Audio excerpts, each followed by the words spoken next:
The first question was really about when your trans child, for parents, when your trans child is very private and not opening up. You know they're trans, they've come out, but then you feel like they're not opening up and they're not sharing, and the parent is concerned and wants to be supportive. Yeah, this is a tough one, and I can imagine it's really hard for parents out there who want to support their kids but feel like they're closed off or they're not being let in. And from the perspective of the trans child, I would encourage you to give that child as much space as they say they need. I think it sounds like from the context of the question, what you're doing is perfect, offering some food, offering some support, but in a way that is gentle, that's not overwhelming or overbearing.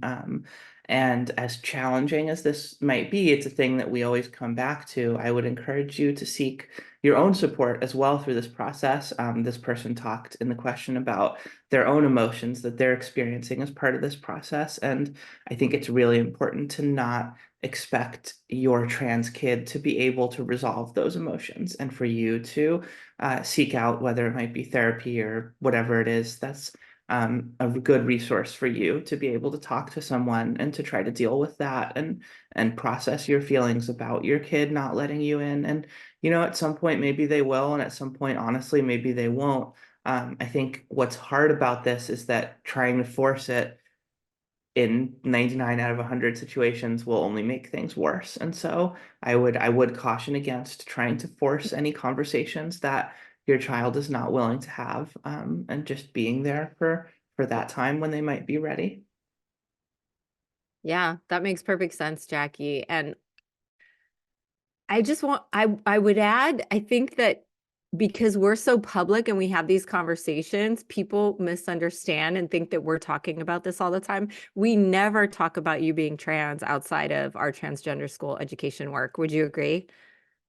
Yeah, and I think we've also talked about how I have very specific boundaries on what I do and don't want to talk about my experiences and about my transition. And I realize that there are some things that you would probably like to have conversations with me about that I'm just not willing to have.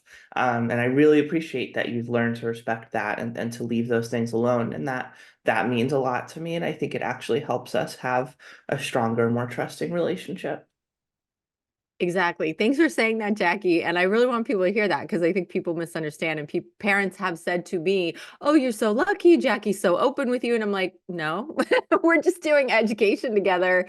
And outside of that, yes, very firm boundaries. And we don't even talk about it. If I were to say to you outside of if I were to ask you anything, I think about all of this outside of our transgender school recordings and work, you'd be like, no, I don't talk about that with you. Yeah, Right. you So you let's wouldn't just get a very educational answer. no, right.